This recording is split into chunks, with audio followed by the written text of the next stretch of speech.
आज है 1 मार्च 2025 दिन शनिवार। न्यूज 80 पर यूपी की सुर्खियों में आपका स्वागत है। चलिए देखते हैं यूपी की 15 खबरें फटाफट अंदाज में। उत्तर प्रदेश के मुख्यमंत्री योगी आदित्यनाथ ने महाकुंभ के सफल समापन के बाद नाविकों के योगदान की सराहना की और उनके लिए कई घोषणाएं की है। सरकार नाविकों को विशेष सुविधाएं देगी, जिससे नाव खरीदने के लिए आर्थिक सहायता और 5 लाख रुपए तक का बीमा कवर शामिल है। इसके लिए नाविकों को पहले रजिस्ट्रेशन कराना अनिवार्य होगा। बता दें, महाकुंभ में सरकारी आंकड़े के अनुसार 13 जनवरी से 26 फरवरी के दौरान 66 करोड़ से ज्यादा श्रद्धालुओं ने स्नान किया। इस सफल आयोजन के बाद मुख्यमंत्री ने नाविकों को प्रशस्ति पत्र देकर सम्मानित किया। उन्होंने कहा कि जैसे निषाद राज ने भगवान श्री राम को गंगा पार कराया, वैसे ही आज भी नाविक यह परंपरा निभा रहे हैं। उत्तर प्रदेश में शराब और भांग की दुकानों के लिए ऑनलाइन आवेदन करने की प्रक्रिया शुक्रवार को समाप्त हो गई। आबकारी विभाग ने आवेदन की आखिरी तारीख बढ़ा दी थी। पहले ये तारीख 27 फरवरी 2025 थी, जो बाद में बढ़कर 28 फरवरी हो गई थी। यानी आवेदन करने के लिए इच्छुक लोगों को एक दिन का ज्यादा समय मिला था। बता दें कि यूपी के आबकारी विभाग को शराब की दुकानों के आवेदन से बड़ा फायदा हो रहा है। अब तक 3.65 लाख से ज्यादा आवेदन मिल चुके हैं। 6 मार्च को ई लॉटरी के माध्यम से दुकानों का आवंटन किया जाएगा। उत्तर प्रदेश को जल्द ही एक नया एक्सप्रेसवे मिलने जा रहा है, जो पूर्वी और पश्चिमी यूपी को जोड़ेगा। यह गोरखपुर शामली ग्रीनफील्ड एक्सप्रेसवे होगा, जिसकी लंबाई 700 किलोमीटर होगी। इस एक्सप्रेसवे के बनने से आसपास के गांवों का भी तेजी से विकास होगा और राज्य की कनेक्टिविटी में सुधार आएगा। यह एक्सप्रेसवे 22 जिलों से होकर गुजरेगा, जिसमें लखनऊ, अयोध्या, बरेली, बस्ती और मेरठ जैसे प्रमुख शहर शामिल है। इसकी चौड़ी और सीधी संरचना से दुर्घटनाओं की संभावना भी कम होगी। यूपी सरकार इस परियोजना को जल्द से जल्द पूरा करने की योजना बना रही है। उत्तर प्रदेश में कांस्टेबल भर्ती के लिए शारीरिक दक्षता परीक्षा पीईटी पूरी हो गई, जो 10 फरवरी से शुरू हुई थी। इस परीक्षा के लिए 1.60 लाख कैंडिडेट को बुलाया गया था। अब सभी उम्मीदवारों को रिजल्ट का इंतजार है। माना जा रहा है कि उत्तर प्रदेश भर्ती एवं प्रोन्नति बोर्ड मार्च में होली के मौके पर रिजल्ट जारी कर सकता है। इस अभियान के तहत यूपी पुलिस में 60,244 कांस्टेबलों की भर्ती की जाएगी। पीईटी परीक्षा में वही उम्मीदवार शामिल हुए जो लिखित परीक्षा, शारीरिक मानक परीक्षा और डॉक्यूमेंट वेरिफिकेशन में सफल रहे थे। भर्ती बोर्ड जल्द ही रिजल्ट जारी करने की प्रक्रिया में जुटा है। रमजान से पहले संभल की शाही जामा मस्जिद मामले में इलाहाबाद हाईकोर्ट ने बड़ा फैसला सुनाया है। कोर्ट ने मस्जिद में रंगाई पुताई की इजाजत नहीं दी और सिर्फ साफ सफाई कराने का आदेश दिया। अदालत ने यह भी कहा कि प्रक्रिया एएसआई की निगरानी में होगी। गुरुवार को कोर्ट ने एएसआई के निरीक्षण का आदेश दिया था, जिसमें मस्जिद की सफेदी की जरूरत पर रिपोर्ट मांगी गई थी। एएसआई की 3 सदस्यीय टीम ने अपनी रिपोर्ट में कहा कि फिलहाल रंगाई पुताई की आवश्यकता नहीं है।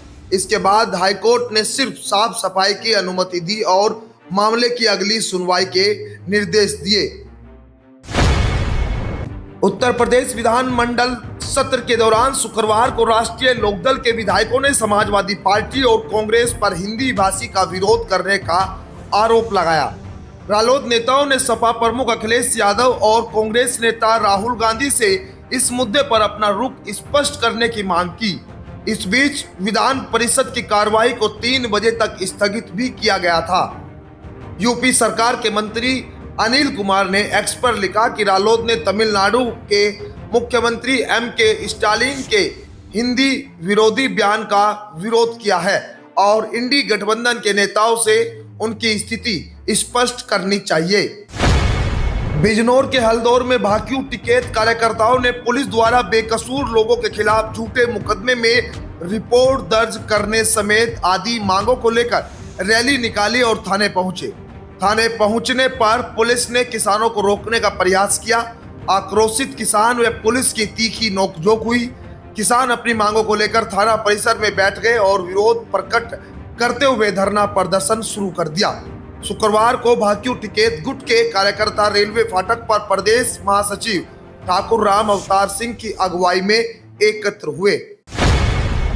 प्रदेश में शुरू हुई स्टाफ नर्स भर्ती फर्जीवाड़े की जांच, सभी आरोपी ड्यूटी छोड़कर हुए फरार। बता दें 2022 में और 5 वर्ष पहले तक हुई भर्ती से जुड़े मामलों का नए सिरे से सत्यापन कराया जाएगा। बलिया में 15 लोगों पर एफआईआर हो चुकी है। बलिया में स्टाफ नर्स भर्ती फर्जीवाड़ा सामने आने के बाद अब पूरे प्रदेश में इस मामले की जांच शुरू कर दी गई। स्वास्थ्य महानिदेशालय ने इसके लिए सभी मुख्य चिकित्सा अधिकारियों को निर्देश दिया है। अब 2022 और उससे पहले 5 वर्ष तक हुई भर्ती से जुड़े प्रकरणों का नए सिरे से सत्यापन कराया जाएगा। रमजान 2025 की शुरुआत से पहले यूपी पुलिस सतर्क हो गई है। प्रशासन के आला अधिकारियों ने तैयारियों का जायजा लिया और जुमे की नमाज को लेकर सुरक्षा बढ़ा दी गई थी। इस बीच इस्लामिक सेंटर ऑफ इंडिया ने 15 सूत्रीय एडवाइजरी जारी की। मौलाना खालिद रशीद फरंगी महिली ने मुस्लिम समाज से देश की सलामती और भाईचारे की दुआ करने की अपील की।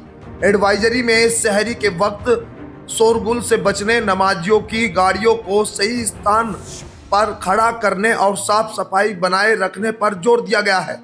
सीएम योगी ने भी सुरक्षा व्यवस्था को लेकर अधिकारियों को निर्देश दिए हैं। उत्तर प्रदेश में भारतीय जनता पार्टी अब तक नए जिलाध्यक्षों की सूची जारी नहीं कर पाई है। मामला सामाजिक समीकरणों और नेताओं के बीच खींचतान के कारण अटका हुआ है। केंद्रीय नेतृत्व ने इस सूची को महिलाओं और वंचित वर्गों को उचित प्रतिनिधित्व न मिलने के चलते वापस कर दिया है। बीजेपी को 30 दिसंबर तक लिस्ट जारी करनी थी, लेकिन दिल्ली चुनाव और आंतरिक दिक्कतों की वजह से देरी होती रही। यूपी में 98 संगठनात्मक जिले हैं, जिनमें से 70 जिलाध्यक्षों के नाम चयन समिति ने भेजे थे, लेकिन अब फिर से नए सिरे से चयन प्रक्रिया शुरू होगी। गूगल मैप के सहारे सफर करने वालों को हाल ही में कई हादसों का सामना करना पड़ा, जिससे लोगों का इस पर भरोसा कम हुआ।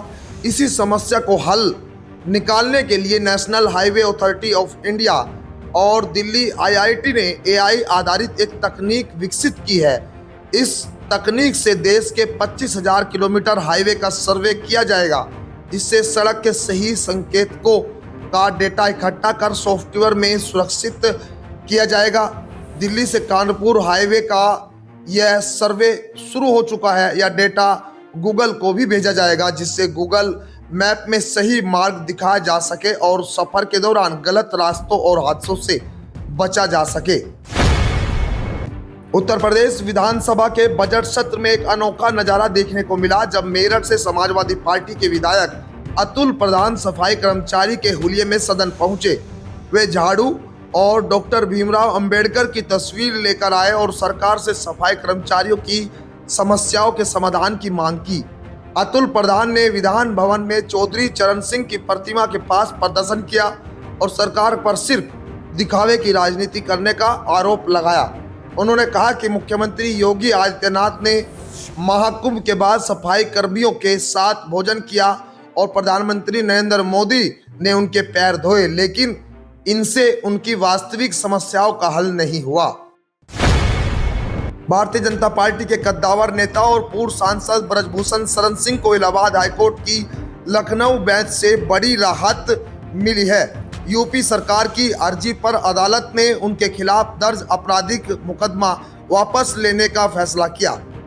इससे पहले निचली अदालत में मुकदमा वापस लेने संबंधित राज्य सरकार के प्रार्थना पत्र को खारिज कर दिया था, लेकिन हाईकोर्ट ने इसे मंजूर कर लिया। 2014 में गोंडा के कोतवाली नगर में ब्रजभूषण शरण सिंह के खिलाफ आईपीसी की धारा 188 और 341 के तहत एफआईआर दर्ज हुई थी, जिसे अब खत्म कर दिया गया है। महाकुंभ के विशेष कालखंड का महाशिवरात्रि के साथ समापन हो गया, लेकिन काशी, प्रयागराज और अयोध्या का त्रिकोण बनारस के पर्यटन को नई दिशा दे रहा है। होली से पहले 12 मार्च तक होटल, क्रूज और नावों की बुकिंग पूरी तरह फुल हो चुकी है। अधिकतर बुकिंग महानगरों, कारपोरेट घरानों और महिला ग्रुपों द्वारा की गई है। गंगा किनारे बसे होटलों की मांग सबसे अधिक है, जहां मुंहमांगी कीमत देने के बावजूद कमरे नहीं मिल रहे। टूर ऑपरेटरों को पर्यटकों की बढ़ती संख्या को संभालने के लिए आसपास के जिलों से छोटे 4 पहिया वाहन मंगाने पड़ रहे हैं। फरवरी के अंत में दिल्ली एनसीआर में हल्की बारिश के बाद मौसम खुशनुमा हो गया है। दिन में खिली धूप से लोगों को राहत मिल रही है, लेकिन हिमाचल और जम्मू कश्मीर में बर्फबारी ने जनजीवन प्रभावित हुआ है। हिमाचल में राष्ट्रीय राजमार्ग सहित कई सड़कें बंद कर दी गई है। आईएमडी के मुताबिक दिल्ली, यूपी और हरियाणा में हल्की से माध्यम बारिश की संभावना है। 1 मार्च को 30-40 किलोमीटर घंटा की रफ्तार से तेज हवाएं और बारिश हो सकती है, जिससे अधिकतम तापमान में गिरावट दर्ज की जाएगी। तो ये थी आज की 15 फटाफट खबरें। अगर आपको वीडियो पसंद आया तो वीडियो को लाइक, शेयर व कमेंट जरूर करें। धन्यवाद।